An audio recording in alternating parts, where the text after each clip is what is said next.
안녕하세요, YMI입니다. 오늘은 미래를 고민하고 있는 사람들과 나누고 싶은 이야기가 있어서 영상을 찍습니다. 자, 우리가 살아가다 보면 꿈에 대한 생각을 참 많이 합니다. 앞으로 뭘 하고 살아야 되지? 나는 어떤 직업을 가져야 되지? 내가 어떤 일을 해야 더 밝은 미래를 살 수 있을까? 이런 고민들을 정말 많이 합니다. 자, 결론부터 말씀을 드리면 꿈과 직업은 명확하게 나눠야 됩니다. 직업이 꿈이 되는 순간 그 직업을 갖게 된 나는 더 이상 삶의 의욕이 없어요. 꿈은 이상적이어야 합니다. 하지만 그 꿈을 이루기 위해 가져야 되는 직업은 굉장히 현실적이어야 돼요. 저한테 정말 소중한 꿈이 하나 있어요. 정말 이상적인 꿈인데 자랑스러운 아빠가 되는 겁니다. 그래서 저는 다이어리를 써요. 그 다이어리 앞쪽에 보면 이런 내용들이 있습니다. 자, 여기서 저의 꿈은 굉장히 이상적이에요. 맞죠? 하지만 그 꿈을 이루기 위해 저는 굉장히 현실적인 생각을 많이 합니다. 연봉 10억이라고 하는 그런 목표도 있어요. 자, 제가 이전에 친구랑 김밥 천국을 간 적이 있었어요. 그 김밥 천국에는 졸업식을 막 마치고 온 듯한 가족이 있었고, 그 여자아이, 중학생 아이의 얼굴을 지금도 잊을 수 없어요. 김밥 천국을 먹어야 하는 현실 속에서 굉장히 많이 힘들어 보였어요. 자, 오해하시면 안 됩니다. 돈이 많은 아빠가 자랑스러운 아빠라는 게 아니에요. 하지만 돈이 없는 아빠는 자랑스러운 아빠가 되기 힘들다는 말을 하고 있는 거예요. 여러분, 꿈을 꾸기 위해서는 반드시 현실을 직시하는 노력이 동반돼야만 합니다. 그렇지 않고 꾸는 꿈은 망상이지 꿈이 아니에요.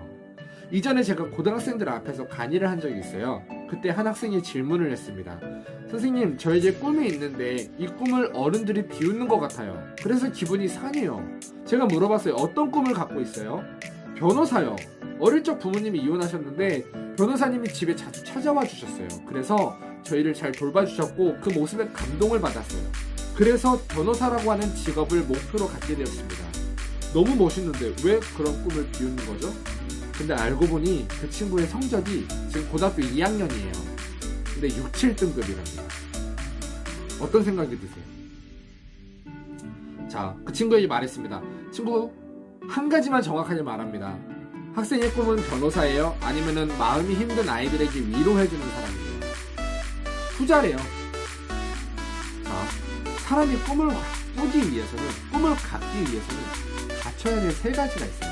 첫 번째, 처음에 꿈을 갖게 되는 계기가 있어야 됩니다. 두 번째, 그 꿈을 이루기 위해 현실적인 노력이 갖춰져야 됩니다. 세 번째, 그 꿈과 연관된 직업을 명확하게 하는 작업이 필요해요. 현실과 이상을 정확하게 됩니다.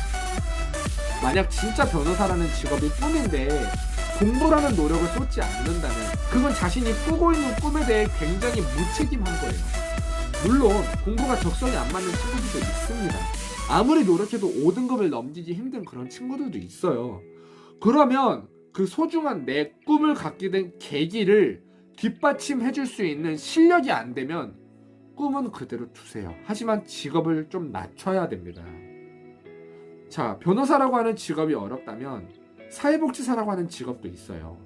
사회복지사라고 하는 직업도 어렵다면 그러면은 보육원이나 고아원 같은 데 가서 자원봉사 할 수 있는 사람이 되면 돼요. 의사라고 하는 꿈을 갖게 된 계기가 있는 한 친구가 있습니다. 근데 의대를 갈 실력이 없다면, 설령 의대를 갔어도 현실적으로 생각을 할게요. 교수님들한테 수없이 많이 혼나요. 당직 서면서 잠 못 자는 일도 수없이 많아요. 코로면은 자다가도 바로 뛰쳐나가야 돼요. 환자들한테 욕을 많이 먹기도 합니다. 그런 힘든 시간이 나에게 닥쳐왔을 때 그 힘든 시간을 견딜 수 있는 의지가 있어야 됩니다. 자, 꿈에 대한 고민이 여러분 왜 해결되지 않는지 여러분 아세요? 현실적인 부분이 있고 이상적인 부분이 있는데 이 괴리감을 좁히질 못해서 그래요. 아니, 어떻게 의사라는 사명감 있는 모습을 보고 변호사라는 사명감 있는 모습을 보고 꿈을 꾸게 된 건데 어떻게 꿈을 사회복지사로 낮춰요? 간호사라는 직업으로 어떻게 간호조무사라뇨. 저기요, 그럴 거면 현실적인 노력을 졸라 하세요. 그냥 그 노력이 뒷받침되지 않으면서 의사를 하겠다? 변호사를 하겠다? 놀이터 가서 아이들이랑 병원놀이나 하세요. 이 세상을 살기 위해선 이상적인 생각보다 현실적인 생각이 뒷받침돼야 됩니다. 자, 요즘에 여러분 소중합니다. 반드시 원하는 꿈을 이룰 수 있습니다. 라고 말하는 연예인들 있죠? 솔직히 진심으로 보이세요? 그렇게 한 번 간이에서 1,500만원씩 1,000만원씩 간이로 받아갑니다. 객관적으로 판단하세요. 현실적으로 그만큼 노력한 의지가 없는 친구들한테 자꾸만 망상을 심어주면, 아니 와 진짜 졸라 책임감 없는 그 모습에 속지 말고 현실적으로 판단하세요. 여러분, 원하는 목표가 있으면 그만큼 노력해야 됩니다. 자, 정리할게요. 꿈은 현실입니다.